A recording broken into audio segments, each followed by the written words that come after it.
Real Trees Midwest Whitetail is brought to you by RTP Outdoors, Trophy Rock, Redneck Blinds, Wilderness Athlete, Hoyman Tree Saws, Ozonics, Nikon, Easton Arrows, America's Best Bowstrings, Viking Solutions, Spot Hog Releases, Cabela's, Hoyt, Frigid Forage, Fuse, Grizzly Coolers, Drake Non-Typical, Wasp Archery, Muddy Outdoors, and Real Tree Edge. Hunt with an edge.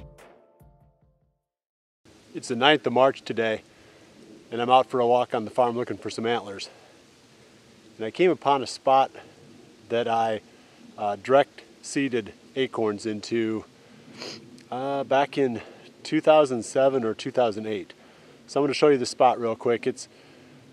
I've done 30 some acres on this farm this way, and I've had pretty good success on most of it. I'd say at least 25 acres, say 80% of it has done well, and other parts of it just didn't, the acorns didn't take very well.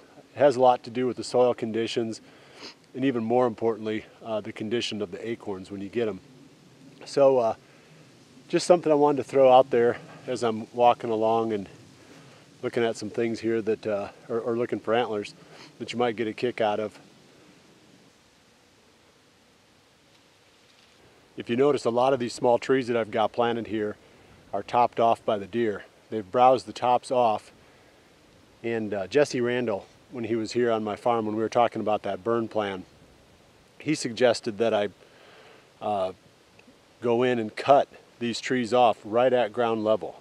Real clean cut like you would with some type of a shear, and that they've got, whatever it is, 11 years worth of roots built up underground, but the deer just keep topping them. He says they'll shoot like a 6 foot or 7 foot tall leader the very first year. So they'll get above the deer in 1 year. So I'm going to try that over the next couple of weeks. I'm going to pick some of these areas where the deer have really been cropping back these little oak trees and lop a bunch of them off right at ground level and see what they do.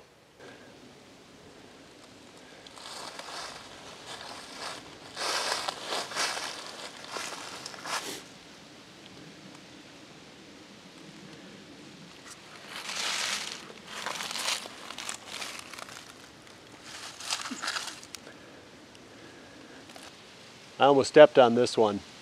I'm not very good at finding antlers. I spend most of my time trying to find stand locations and figuring out what to do with my habitat.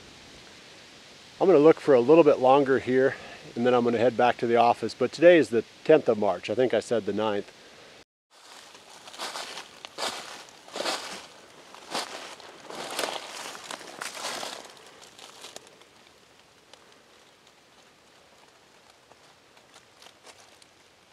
I'm still walking.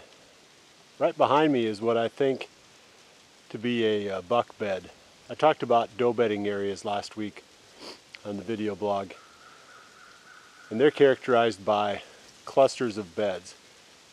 Several beds, medium-sized, close together, as if a family group of deer bedded in one spot together. This one is a single big bed, no other beds around it. And you can tell by the location that it's a strategic spot. It's right on the end of this little point, and it's overlooking these valleys back in behind me. So any wind coming from the direction that I'm facing would alert the deer to any danger from that direction, and then it could see anything on the downwind side. I've got one last thing that I'm going to talk about today, then I'll call it good. I'm walking along the side of a ridge. I'm on a deer trail, and it's about halfway down, a third of the way down off the top of the ridge. This is very typical of what you'll find in ridge and bluff country. The deer don't necessarily walk on the tops of those ridges, the bucks at least. They'll generally follow the contour and stay just down off the top, just over the edge. usually on the downwind side of the ridge. And it works really well for them during the rut because they can smell anything that's up on top, any does that are bedded up there. And it keeps them off the skyline, presumably. I don't know exactly why they do it, but it's a real typical pattern that you'll see. I like to set up on the situations like this in a stand that's just on the uphill side. So it'd be just on the ridge side. And that way my scent blows out over the top of this trail that's on the downhill side of me.